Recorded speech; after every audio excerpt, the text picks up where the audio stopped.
Menu price fix பண்ணும்போது நெறைய அவுட்லெட்ல தப்பு பண்றாங்க. அத எப்படி ப்ரொஃபஷனல் வேல சரியா ஃபிக்ஸ் பண்றதுன்றத பார்க்கலாம்.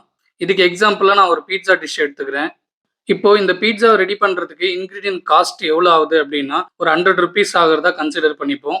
அடுத்தது இந்த டிஷ்ஷுக்கான ஓவர் ஹெட்ஸ் எவ்வளோ ஆகுதுன்னு பார்க்கணும். அதாவது பார்த்தீங்கன்னா, ரென்ட், சேலரி, ஈபி, மிஸ்செல்லேனியஸ் இந்த மாதிரி. இப்ப நம்ம எக்ஸாம்பிள்க்கு எடுத்திருக்க பீட்ஸாக்கு இதோட ஓவர் ஹெட்ஸ் வந்து ₹80 ஆகுறதா கன்சிடர் பண்ணிக்கலாம். அடுத்தது டார்கெட் ப்ராஃபிட். அதாவது இந்த பீட்ஸா விக்கிறது மூலியமா எனக்கு எவ்வளோ ப்ராஃபிட் வரும் அப்படின்றத கன்சிடர் பண்ணணும். உதாரணத்துக்கு எனக்கு 20% லாபம் வரா மாரி நான் ஃபிக்ஸ் பண்றேன். இப்போ நம்ம பிரைசிங் தேவையான விஷயங்கள் எல்லாம் கிடைச்சிருச்சு. இப்போ இத ஃபார்முலால அப்ளை பண்ணுவோம். Selling price is equal to ingredient cost plus overhead divided by 1 minus target percentage. இப்போ நம்ம ஆல்ரெடி டிஃபைன் பண்ணி வச்சிருக்கிற ஓவர்ஹெட்ஸ், இன்கிரீடியன்ட் காஸ்ட், டார்கெட் பெர்சன்டேஜை வந்து நம்ம அப்ளை பண்ணோம்னா நமக்கு ₹225 வந்து செல்லிங் பிரைஸா கிடைக்குது.